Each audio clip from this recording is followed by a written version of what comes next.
warahmatullahi wabarakatuh, sahabat pembelajar semuanya. Kita lanjutkan kajian kita tentang teori probabilitas. Saya ingin mengawalinya dengan beberapa pertanyaan ya. Jadi misalnya pertanyaan itu adalah, adakah sesuatu yang terjadi secara kebetulan? Adakah yang disebut sebagai hukum kebetulan itu ya? Jadi kita di beberapa literatur itu mengenal ada yang disebut dengan hukum kebetulan. Nah, jika sebuah dadu dilempar lalu muncul mata dadu 4, apakah kemunculan 4 itu hanyalah sebuah kebetulan? Jika sebuah pesawat melakukan penerbangan dan terjadi kecelakaan, apakah terjadinya kecelakaan pesawat itu juga adalah sebuah kebetulan saja? Jika seorang ibu hamil melahirkan bayi perempuan, nah apakah kelahiran bayi berjenis kelamin perempuan itu juga hanya sebuah kebetulan semata? Nah, kajian probabilitas memperkenalkan konsep tentang eksperimen acak untuk menyebut sebuah eksperimen yang hasilnya tidak bisa dipastikan. Dalam arti apa yang terjadi itu hanyalah sebuah kebetulan atau keajaiban semata. Apa yang terjadi itu bersifat acak atau random di antara beberapa hasil yang mungkin. Nah, seperti itu kira-kira bunyi atau narasi dari hukum kebetulan ya. Tampak paradoks memang. Bagaimana mungkin kita mempelajari sesuatu yang benar-benar acak atau hanya bersifat kebetulan ya. Atau dengan kata lain, bagaimana mungkin sesuatu yang kejadiannya itu hanya bersifat kebetulan atau acak itu dipelajari. Nah, kita memang tidak bisa memastikan hasil yang mungkin dari suatu eksperimen ya.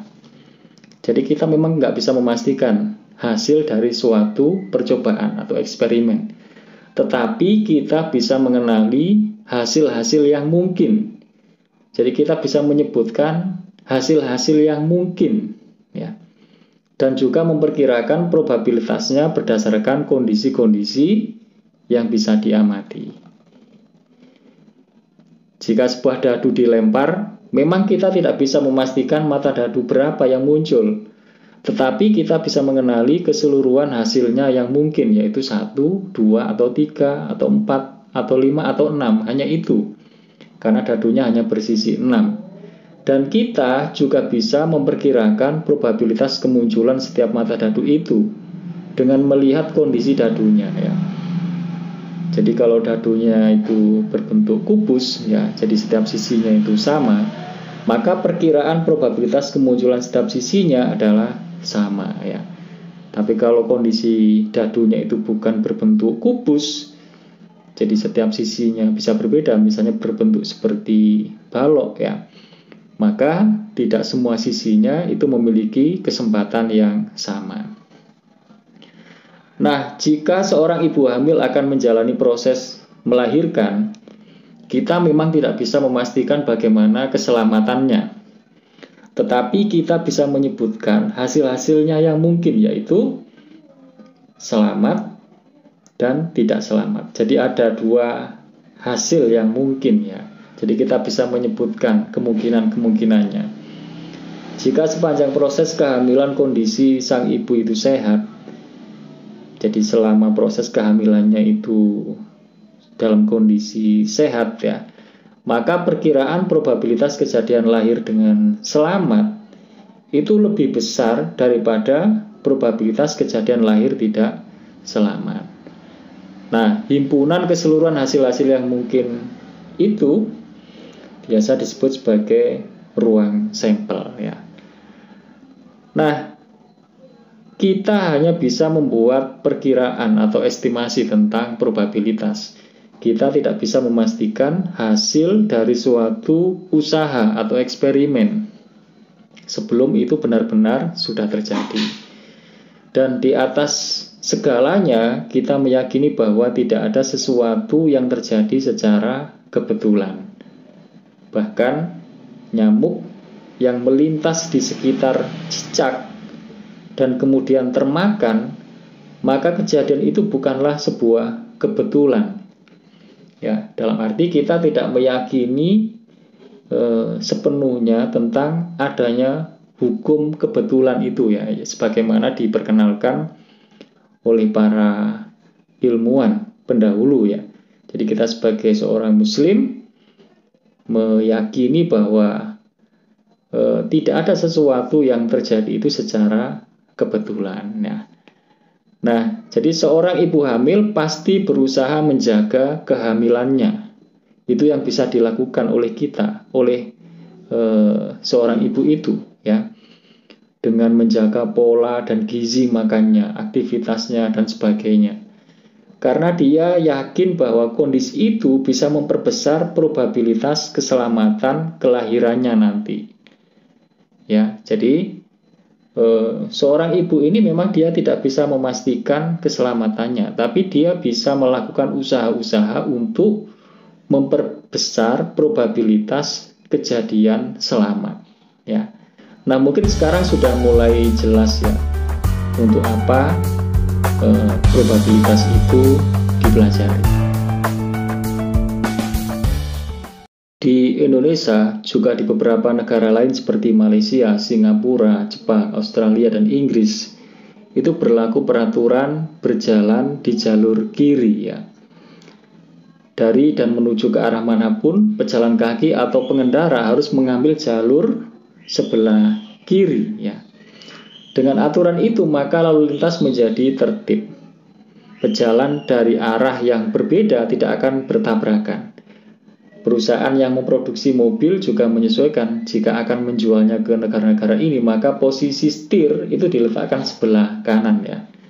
Jadi mobil-mobil yang dijual di Indonesia itu semuanya setirnya itu diletakkan di sebelah kanan ya. Karena mereka tahu bahwa di Indonesia ya itu berlaku aturan berjalan di jalur kiri atau sebelah kiri ya. Nah, sementara di beberapa negara lainnya seperti Amerika, Tiongkok, dan mayoritas negara Eropa itu berlaku peraturan berjalan di jalur kanan ya. Dan dari dan menuju ke arah manapun, pejalan kaki dan pengendara harus mengambil bahu jalan sebelah kanan. Sehingga posisi setir mobil di negara-negara itu, di negara-negara yang tadi saya sebutkan itu ada di sebelah kiri ya. Jika ditanyakan alasan ilmiahnya, tentu tidak ada. Jadi itu hanyalah sebuah kesepakatan yang dibuat oleh pendahulu ya di sana, di negeri-negeri itu. Kemudian ditetapkan untuk diikuti bersama di wilayahnya. Jadi tidak perlu diperdebatkan tentang alasannya.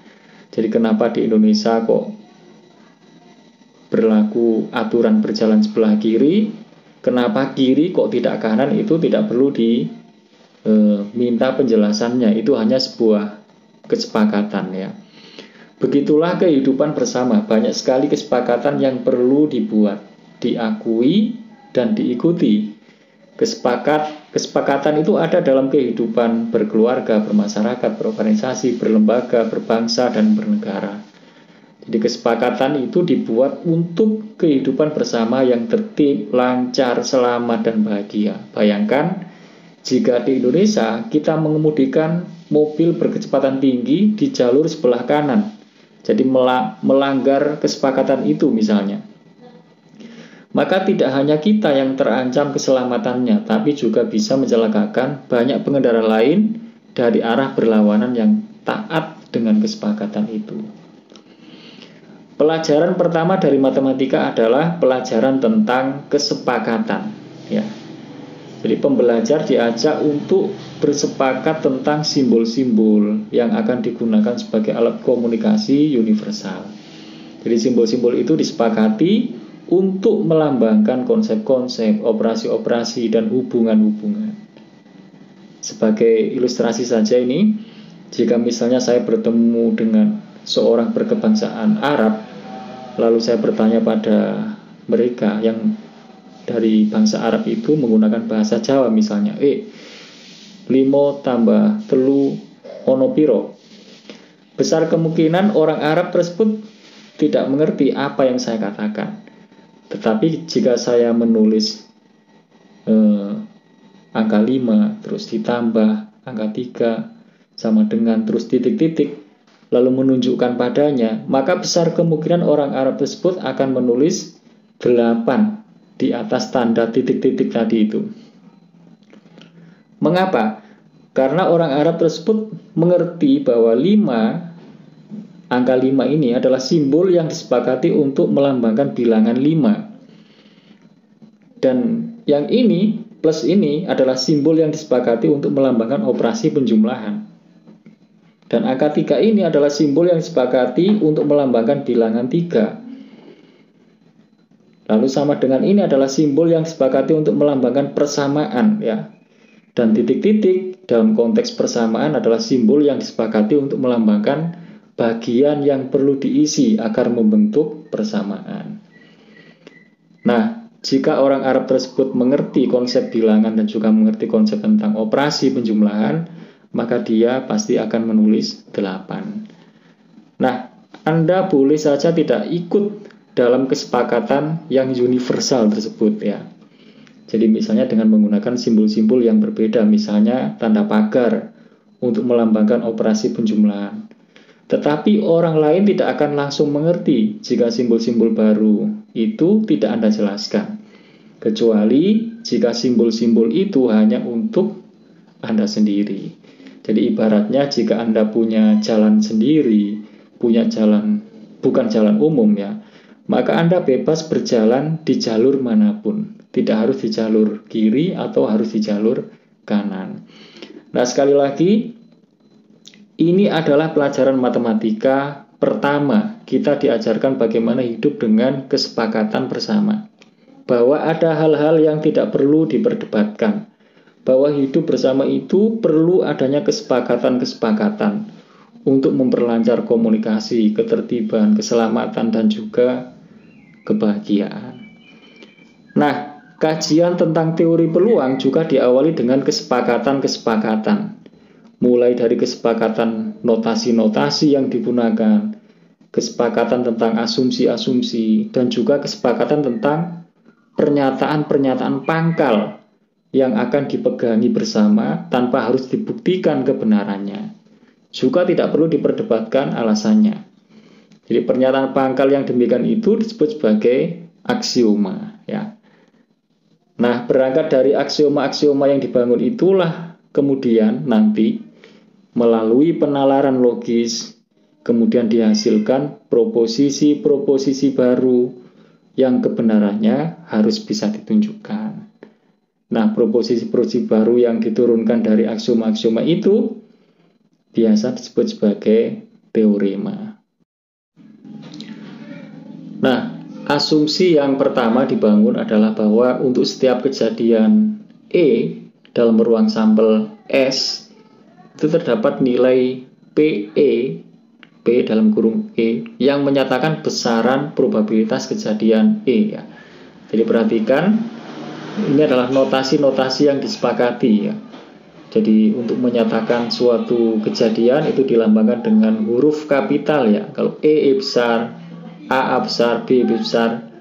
Dan untuk menyatakan ruang sampel disimbolkan dengan S besar. Dan untuk menyatakan probabilitas suatu kejadian E itu ditulis P dalam kurung E. Dan ini adalah sebuah kesepakatan, ya.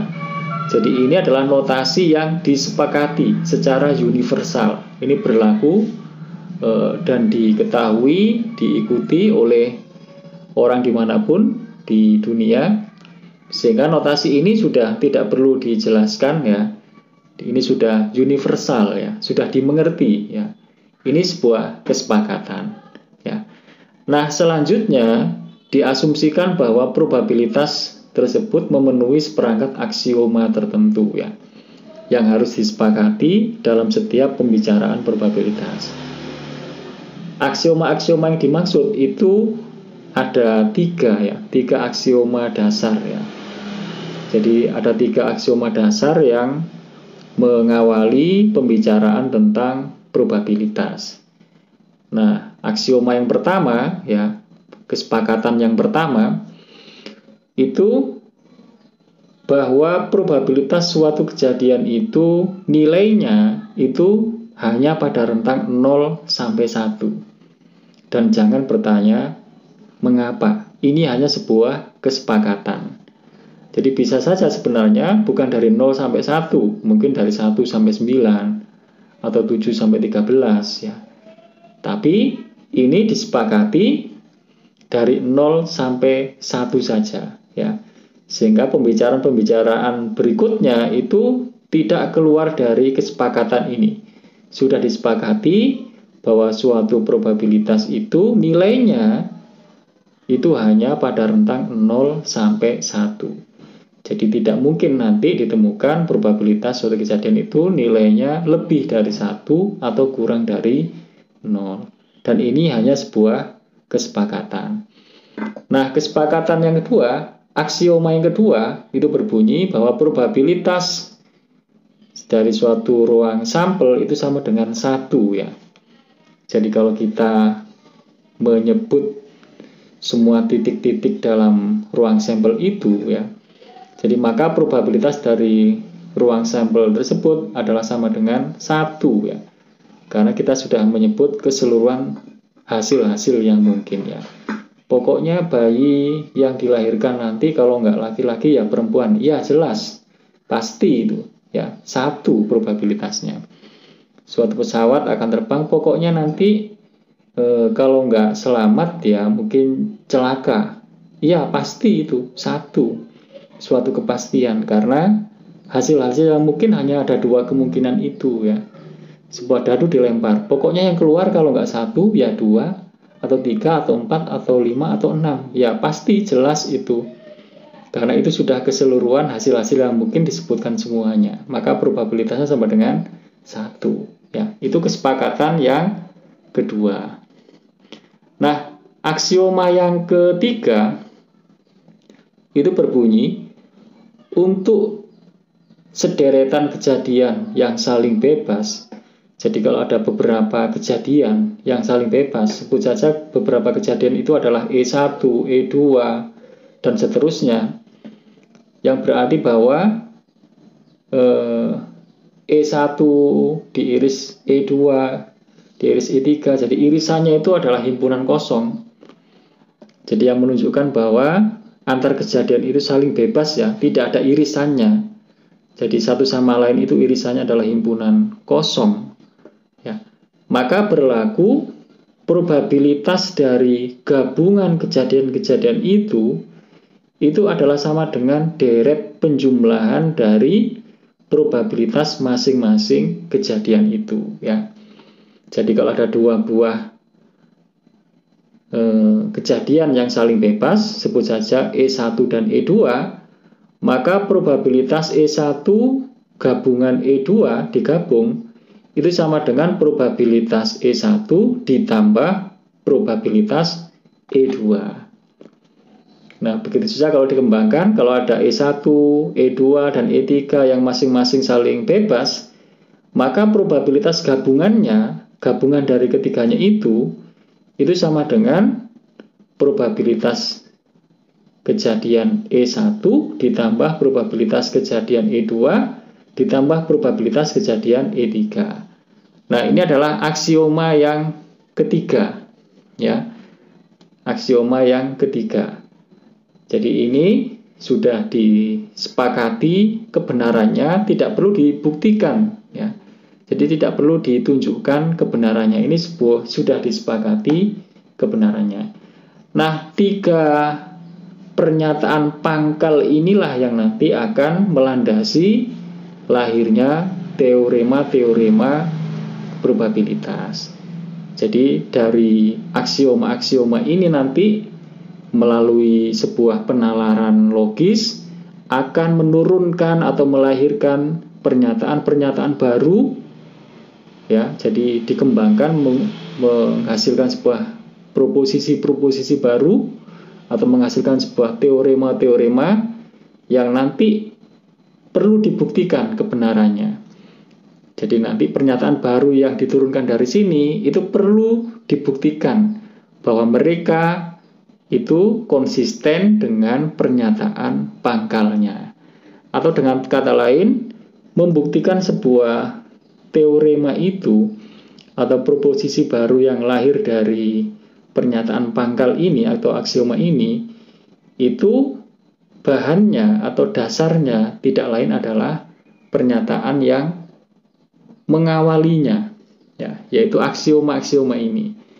Jadi nanti kita membuktikan teorema-teorema yang dilahirkan dari 3 aksioma ini, itu yang pasti menggunakan aksioma-aksioma ini untuk membuktikannya. Karena teorema-teorema yang dihasilkan itu harus konsisten dengan pernyataan pangkalnya atau aksiomanya ini. Nah, seperti itu ya. Sekarang kita disuguhi dengan beberapa proposisi ya, atau beberapa pernyataan baru yang ini sebenarnya adalah turunan dari pernyataan pangkal tadi itu ya. Jadi melalui penalaran logis, aksioma-aksioma yang tadi itu kemudian menurunkan proposisi-proposisi baru ya. Pernyataan-pernyataan turunan atau pernyataan-pernyataan baru yang kemudian kita sebut sebagai teorema-teorema ya. Misalnya ada teorema yang berbunyi bahwa probabilitas dari suatu kejadian E komplement itu sama dengan 1 dikurangi probabilitas kejadian E. Dan ini adalah sebuah teorema yang harus bisa kita tunjukkan kebenarannya ya. Dengan kata lain, ini harus konsisten dengan pernyataan pangkalnya ya. Oleh sebab itu, maka untuk menunjukkan kebenaran dari teorema ini pasti kita melibatkan pernyataan pangkalnya. Pasti kita butuh atau memerlukan aksioma-aksioma tadi itu. Karena teorema ini harus sejalan, harus konsisten dengan pernyataan yang mendahuluinya ya, yang mendahuluinya. Nah, untuk memudahkan ini mungkin kita bisa membuat sebuah diagram Venn ya. Jadi diagramnya seperti itu. Ada himpunan E ya, maka di luar E itu adalah E komplement dan E digabung dengan E komplement, maka nanti pasti itu merupakan semestanya atau ruang sampelnya ya. Jadi dengan kata lain, semestanya itu kan terdiri atas E dan E komplement, atau boleh ditulis E digabung dengan E komplement itu sama dengan S ya. Nah, kita perhatikan bahwa E dan E komplement itu adalah 2 himpunan atau 2 kejadian yang saling bebas atau independen ya, tidak beririsan. Maka menurut aksioma yang ketiga itu kan berlaku probabilitas E digabung dengan E komplement itu sama dengan probabilitas kejadian E ditambah probabilitas kejadian E komplement ya, karena dia independen, saling bebas. Kalau nggak saling bebas tidak berlaku hukum ini ya. Tidak berlaku bahwa probabilitas gabungannya itu sama dengan jumlahan dari probabilitas masing-masing. Tapi karena ini independen berarti berlaku aksioma yang ketiga tadi itu ya. Jadi sehingga bisa kita tulis probabilitas kejadian E digabung dengan E komplement itu sama dengan probabilitas kejadian E ditambah probabilitas kejadian E komplement. Sementara E digabung dengan E komplement itu kan sama dengan S, sehingga yang ruas kiri bisa kita tulis PS. Dan menurut aksioma yang kedua, PS itu kan sama dengan 1 ya, sehingga ruas kiri bisa kita tulis 1 dan lanjutannya sama dengan probabilitas kejadian E ditambah probabilitas kejadian E komplement. Nah, dengan sedikit manipulasi maka bisa kita tulis probabilitas kejadian E komplement itu sama dengan 1 dikurangi probabilitas kejadian E. Maka terbuktilah kebenaran dari proposisi yang kedua ini ya. Perhatikan tadi bahwa dia melibatkan aksioma-aksioma yang mengawalinya untuk menunjukkan kebenaran dari teorema ini. Nah, sekarang perhatikan proposisi yang kedua yang berbunyi bahwa jika E itu subset dari F, maka probabilitas kejadian E itu pasti lebih kecil atau sama dengan probabilitas F ya. Nah, untuk membuktikan ini kita bisa membuat ilustrasinya dalam sebuah diagram Venn. ada himpunan E, ada himpunan F, di mana himpunan E itu bagian atau subset dari F, gambarnya seperti itu ya. Dan satu kotak itu secara keseluruhannya adalah semestanya atau ruang sampelnya ya. Nah, pertanyaannya, himpunan E dan himpunan F apakah dua buah himpunan yang saling bebas atau independen? Tidak ya. Dia tidak independen. Itu beririsan ya. Maka tidak berlaku aksioma yang ketiga tadi itu. Agar berlaku aksioma yang ketiga, maka kita perlu membuat pernyataan yang lain ya. Yaitu misalnya E dan E komplement irisan F. Jadi kalau E komplement irisan F itu adalah F itu sendiri tapi dikurangi E ya, tanpa E. Itu adalah E komplement irisan F. Nah, E dan E komplement irisan F itu kan dua buah himpunan yang saling bebas ya, atau independen ya. Jadi kalau E digabung dengan E komplement irisan F, itu ya F itu sendiri ya. Sementara E dan E komplement irisan F itu dua buah kejadian yang independen ya. Nah, karena dua kejadian itu independen, maka berlaku aksioma yang ketiga tadi itu. Sehingga bisa ditulis probabilitas E digabung dengan E komplement irisan F itu sama dengan probabilitas kejadian E ditambah probabilitas kejadian E komplement irisan F ya. Ini menurut atau sesuai aksioma yang ketiga tadi itu. Nah, sementara ruas kiri itu kan boleh ditulis PF ya. Karena E digabung dengan E komplement irisan F itu kan sama dengan F. Sehingga boleh ditulis PF sama dengan PE ditambah PE komplement irisan F. Nah, baris yang terakhir ini apakah sudah cukup membuktikan bahwa PE itu pasti lebih kecil dari atau sama dengan PF? Sudah sebenarnya. Itu kan bisa kita baca bahwa PF itu sama dengan PE ditambah sesuatu. Padahal sesuatunya ini nilainya itu adalah kemungkinannya dari 0 sampai 1 ya. Jadi PF sama dengan PE ditambah sesuatu. Berarti pastilah PE itu lebih kecil dari PF ya. Karena PF itu sama dengan PE ditambah sesuatu ya. Sementara sesuatunya itu atau probabilitas E komplement irisan F itu kan nilainya yang mungkin dari 0 sampai 1. Jadi pastilah kalau begitu PE itu lebih kecil pasti, atau mungkin sama dengan PF ya, bisa lebih kecil atau sama, dan tidak ada kemungkinan yang lain ya. Sehingga itu sudah cukup membuktikan bahwa PE pasti lebih kecil atau sama dengan PF ya.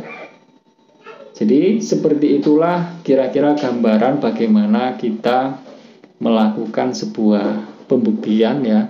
Kita bisa mempelajari bagaimana alurnya, bagaimana membuktikan sebuah teorema ya. Nah, teorema ini nanti kalau dikembangkan maka bisa menghasilkan atau menurunkan teorema-teorema baru.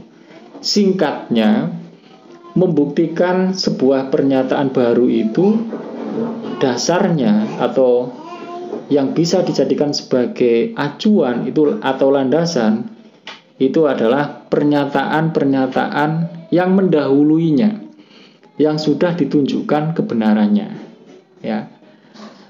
Nah, jadi pernyataan ke-9 untuk membuktikannya kita bisa memanfaatkan pernyataan ke-8 dan atau pernyataan yang ke-7 dan atau pernyataan yang ke-6 ya, sampai pernyataan yang pangkal atau pernyataan awal yang tadi kita sebut sebagai teorema. Jadi ingat kembali bahwa kebenaran dari sebuah teorema dalam matematika itu adalah sebuah kebenaran konsistensi. Selama dia masih konsisten dengan pernyataan yang mendahuluinya, maka pernyataan itu masih dikatakan sebagai pernyataan yang benar ya. Semoga ini membantu, semoga ini bermanfaat. Selamat terus belajar. Salam sukses sejati. Wassalamualaikum warahmatullahi wabarakatuh.